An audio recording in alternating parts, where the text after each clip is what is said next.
Hi guys, in this video we are going to cover a very important current topic with respect to non-banking financial companies, that is the recently launched Ombudsman Scheme for NBFCs 2018. At the end of the video we are going to discuss important MCQs based on this topic. So let's start by looking at the relevance of this topic with respect to our examination. So for NABARD this is relevant for the ESI portion and can be linked to the topics development of banking and financial institutions in India, reforms in banking financial sector. And for RBI this is linked to the FM portion and is more specifically linked to the subtopics banking system in India and recent developments in the financial sector. So recently in the monetary policy statement of February 7, 2018, RBI announced that an ombudsman scheme for customers of non-banking finance companies is going to be introduced by the end of this month. So this scheme was to be launched to provide cost-free and expeditious grievance redressal mechanism for customers of NBFC. And in this regard, Ombudsman Scheme for Non-Banking Financial Companies 2018 was launched with effect from February 23, 2018 by RBI. Now, Ombudsman is just an independent official who is appointed to investigate complaints of people against public organizations. So, RBI has recently launched a scheme for NBFCs for redressing any complaints of the people which are there against non-banking finance companies. So, if someone has any complaint with respect to a non-banking finance company, she may approach this ombudsman.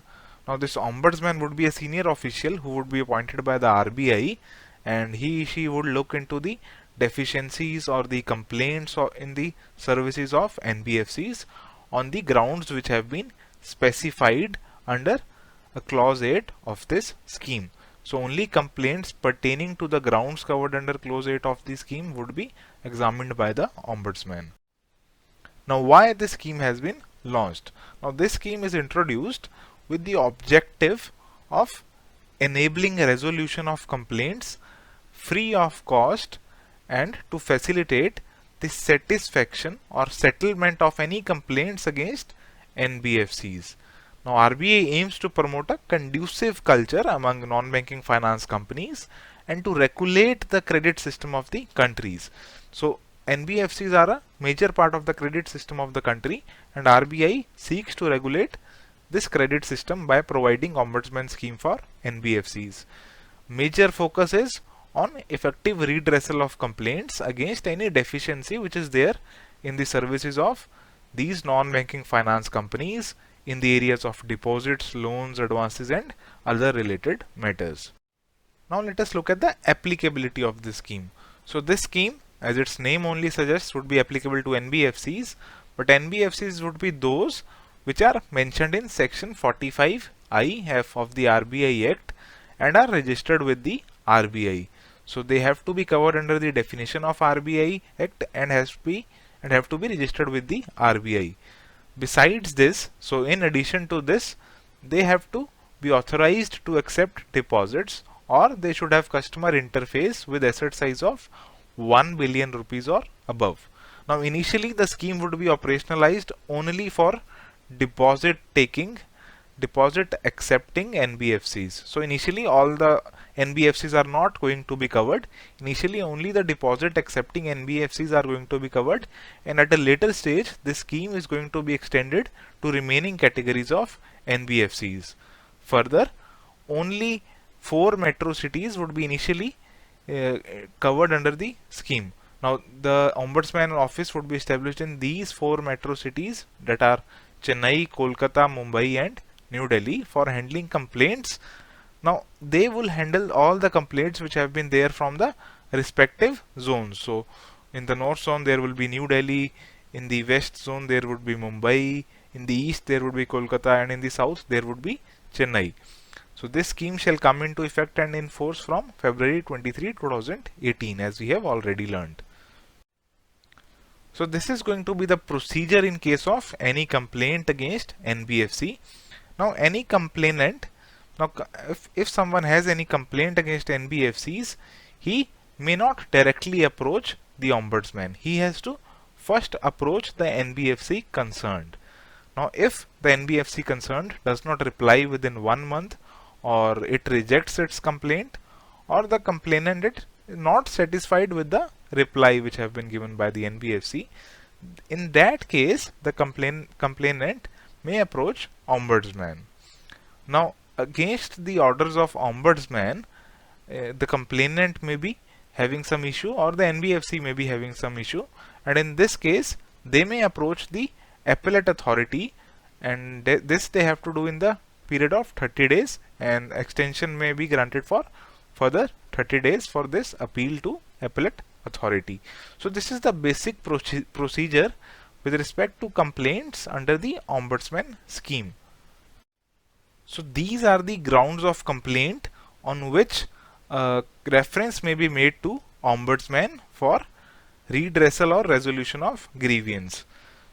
So they include non-payment or delay in payment of interest, non-adherence to RBI directives, non-repayment of or delay in the repayment of deposits, refusal to provide loan sanction letter, or failure to provide adequate notice on proposed changes in the sanction terms and conditions as understood by the borrower, inordinate delay in releasing the securities, failure to ensure transparency, non-observance of directions issued by RBI to NBFCs, or non-adherence to any of other provisions of RBI guidelines on fair practice code for NBFCs.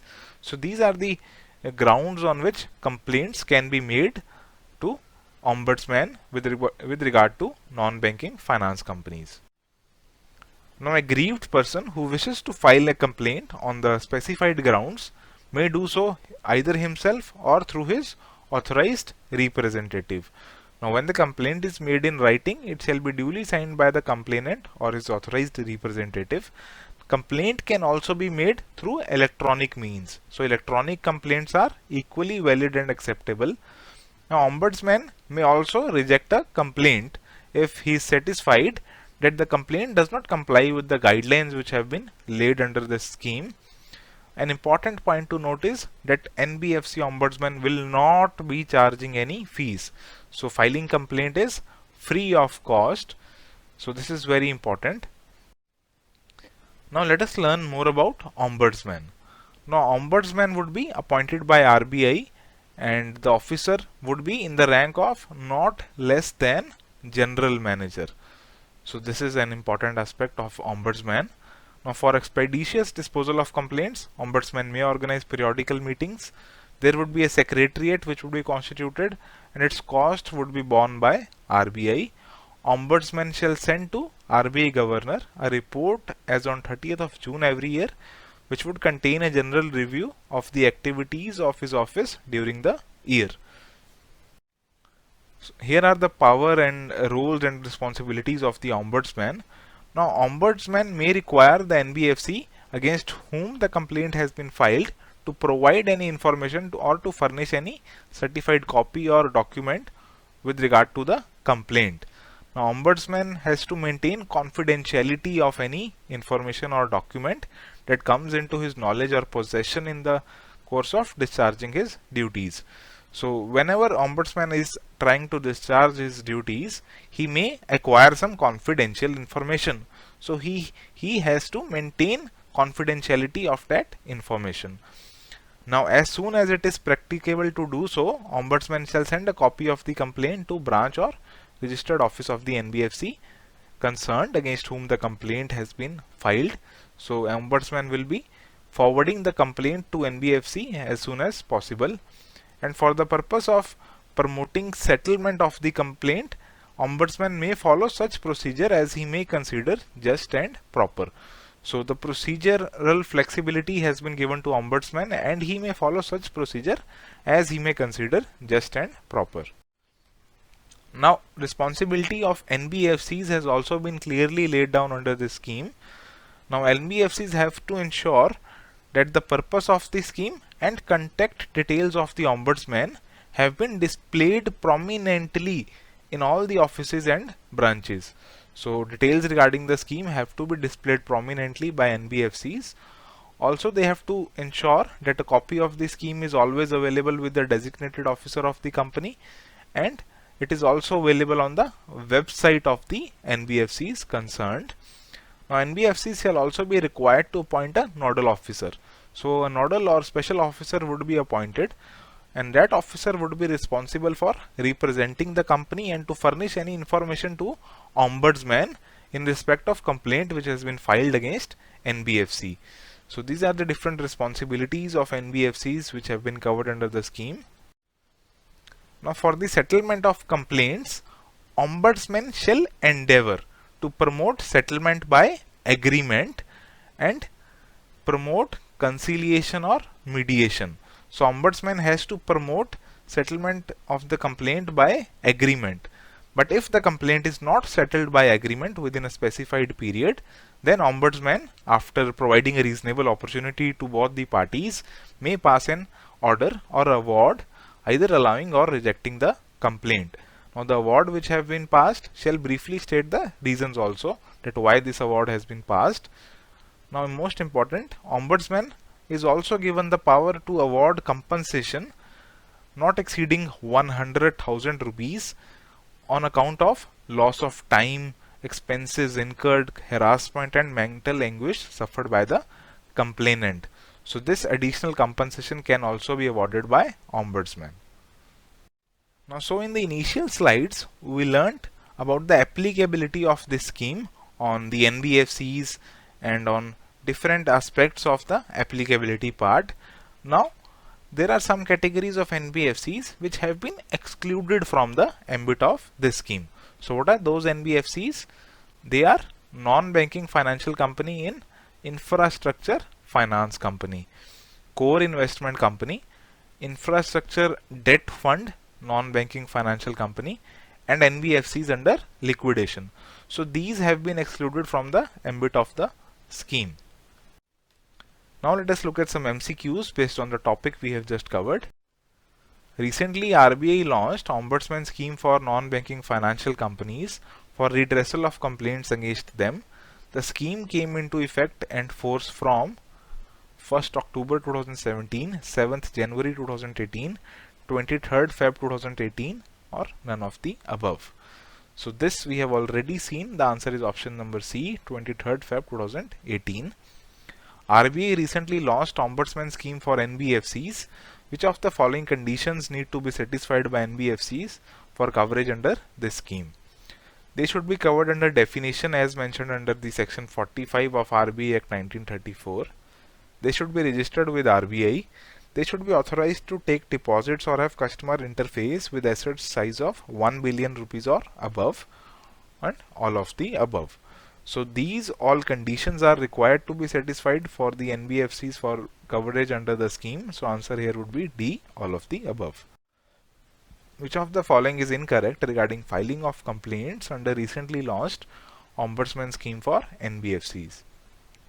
Aggrieved person may himself or through his authorized representative file complaints. Complaint made through electronic means shall also be accepted. NBFC Ombudsman will charge nominal fees for resolving and filing complaints, or all are correct. So in this case, no fees is going to be charged by the NBFC Ombudsman. So option number C here would be the incorrect one. Now next, RBI recently launched Ombudsman Scheme for non-banking financial companies. Which of the following categories of NBFCs are excluded from the ambit of this scheme? Non-banking financial company, infrastructure finance company, core investment company, infrastructure debt fund, non-banking financial company, or all of the above are excluded. So this again we have already covered that all of these have been excluded. Which of the following is the responsibilities of NBFCs which are covered under the recently launched Ombudsman Scheme for NBFCs? To ensure that the purpose of the scheme and the contact details of the Ombudsman are displayed prominently in all the offices and branches, to ensure that a copy of the scheme is available with the designated officer of the company for perusal in the office premises and on their websites, to appoint nodal officers responsible for representing the company and furnishing information to Ombudsman, all of the above. So in this case, all these are the responsibilities of the NBFCs. So answer here would be D, all of the above. So these are the answers. So guys, this was all about the Ombudsman scheme for NBFCs. Thank you.